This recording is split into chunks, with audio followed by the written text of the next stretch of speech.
Je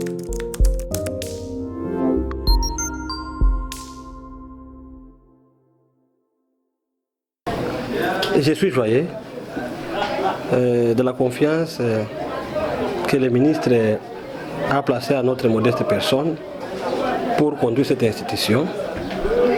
Et la deuxième joie, c'est que l'ISDER Uvira est une institution que nous connaissons très bien. Et donc c'est notre maison. Nous avons été recrutés à l'ISDER comme assistants. Aujourd'hui nous sommes chefs de travaux et nous cheminons vers le doctorat.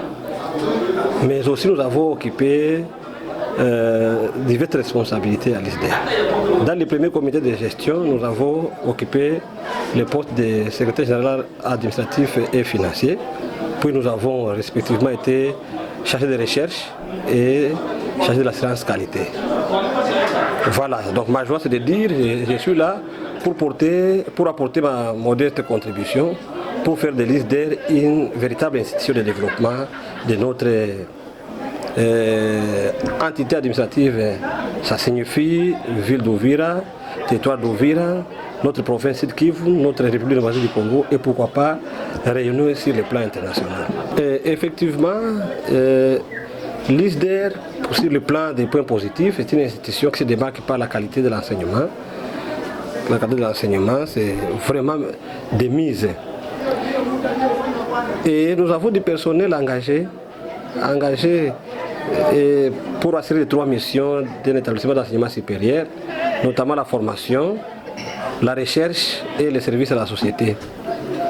Et engagé aussi à collaborer pour rayonner dans la cohésion sociale. Nous sommes un modèle depuis que l'ISDER a commencé. Il n'y a jamais eu de troubles au conflit entre agents, conflit entre comités de gestion et les étudiants. À l'ISDER, nous privilégions toujours les dialogues et nous finissons par nos jours nous comprendre et nous avançons dans cette tête-là. Mais nous avons un défi. Les défis sont majeurs. L'ISDER, oui, nous avons des lopés de terre, nous avons commencé la construction, mais la construction n'est pas encore achevée. Et donc, nous ferons de notre mieux pour que nous arrivions quand même à doter l'ISDER des auditoires, pas moi seul, en collaboration avec mes collaborateurs, les membres du comité de gestion, les personnels de l'ISDER, les étudiants. Nous lançons, n'est-ce pas, ce défi à nos différents partenaires qui sont les entreprises étatiques et privées, les organisations de développement des milliers, mais aussi notre gouvernement. En tant qu'ancien de l'ISDER, la collaboration, ça signifie la parfaite harmonisation entre toutes les différentes parties prenantes de l'ISDER. Et donc au niveau du comité de gestion, qui est un climat de paix, tout en respectant chacun ses tâches et ses limites.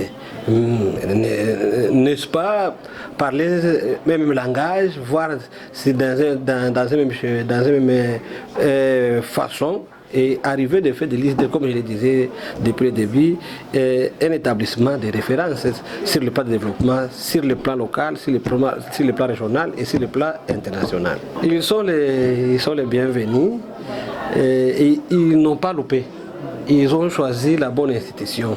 Le développement est interdisciplinaire, il est au cœur de tout. Et donc j'ai toujours dit, ou c'est l'ISDER ou rien. Et donc nous avons des défis au niveau de notre territoire d'Uvira, de notre ville d'Uvira, et que nous savons combler si on implique l'ISDER.